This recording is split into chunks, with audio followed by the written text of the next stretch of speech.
Hi friends, welcome back to our channel. ఈరోజు మనము ఒక కొత్త వైరస్ గురించి తెలుసుకున్నాం. చైనాలో కొత్త వైరస్ కలకలం చేస్తోంది. పలు ప్రాంతాల్లో వ్యాపిస్తున్నటువంటి ఈ వైరస్ ఏంటి, ఎలా వస్తుంది అనే దాని గురించి ఈరోజు తెలుసుకున్నాం. ఈ వైరస్ పేరు వచ్చేసి హ్యూమన్ మెటాప్యూమో వైరస్.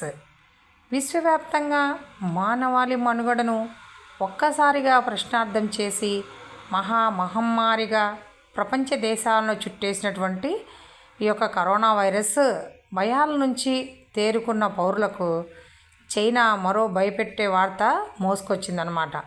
చైనాలో ఇప్పుడు కొత్తగా హ్యూమన్ మెటాప్యూమో వైరస్ హెచ్ఎంపివి వ్యాప్తి చెందుతోందని అంతర్జాతీయ మీడియాలో వార్తలు వచ్చినాయి. కోవిడ్ సంక్షోభం సమసిపోయిన 5 ఏళ్లకు మళ్ళీ అదే డ్రాగన్ దేశం నుంచి వైరస్ వార్త వెలువడటంతో ప్రపంచ దేశాలు ఒక్కసారిగా ఉలిక్కిపడ్డాయి. కొత్త వైరస్ విజృంభణ, దాని విస్తృతి, సంక్రమణ శక్తి సామర్థ్యాలపై వెంటనే ఆలోచనలో వీళ్ళు మునిగిపోయినారు. చైనాలో ప్రస్తుత ఆరోగ్య పరిస్థితిపై ఆరాధిస్తున్నారు. చైనా పలు ప్రాంతాల్లో హెచ్ఎంపివి వైరస్ వ్యాప్తి చెందినట్లు మనకు వార్తల్లోనూ అన్ని విధాలా తెలుస్తూ ఉంది. పుకార్ల వార్తలకు మారుపేరుగా దుష్కీర్తిని మూటగట్టుకున్న సోషల్ మీడియాలో ఇప్పటికే కొత్త వైరస్పై వార్తలు వెల్లువెత్తాయి.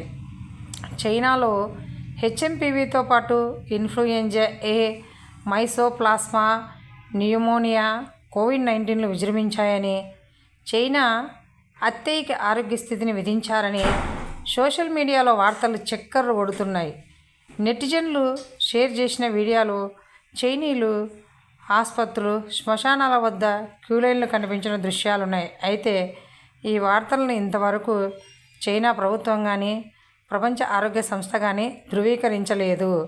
ఇది పాత వైరసేనని కొందరు వైద్యులు చెబుతున్నారని ఈ యొక్క న్యూస్ ఒక పేపర్ ద్వారా నేను తెలుసుకున్న ఈ విషయాన్ని మీకు తెలియజేస్తున్నాను. ఓకేనా friends, thank you for watching this video.